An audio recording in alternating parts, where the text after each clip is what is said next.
Cambodia and Thailand in order to provide a meaningful space for constructive dialogue on their bilateral border issues.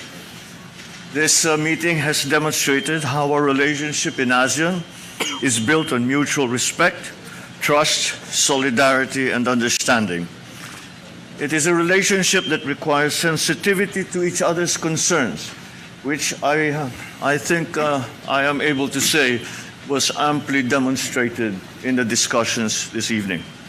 And also a commitment to dialogue, once again, amply demonstrated by both parties this evening, and the willingness to manage differences constructively.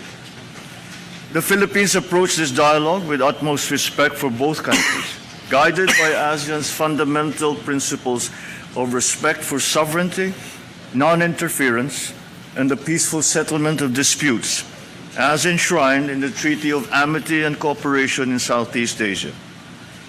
As such, I appreciate the trust extended by Prime Minister Han Manet and Prime Minister Anutin to this process.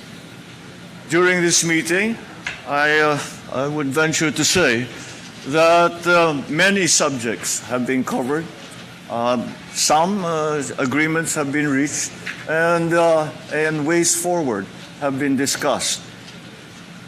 There were many candid discussions about the border situation between Cambodia and Thailand.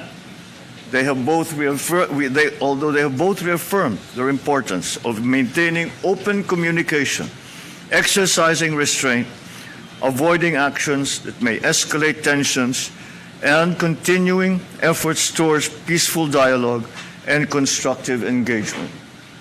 I believe this was possible because of a very clear, fervent belief by both leaders that it is time for peace and no longer the time for war.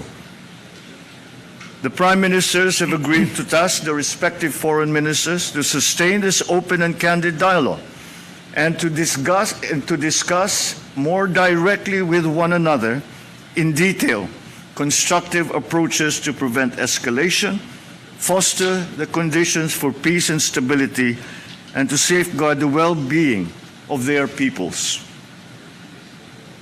Complementary to existing bilateral frameworks, the meeting today also affirmed the importance of the continuing role of the ASEAN Observer Team, composed of representatives from ASEAN member states, to observe, to verify, and to report the implementation of all agreements. We welcome as well the extension of the AOT's mandate for another 3 months, which will last until July of this year. The Philippines underscores its commitment to fulfill its obligation as coordinator of the AOT.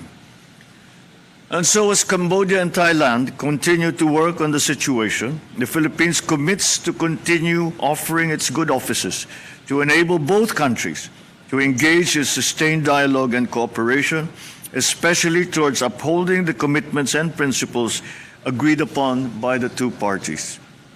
We express our confidence in the ability of both Cambodia and Thailand to resolve the matter amicably and to manage their border differences peacefully in the spirit of ASEAN solidarity and unity.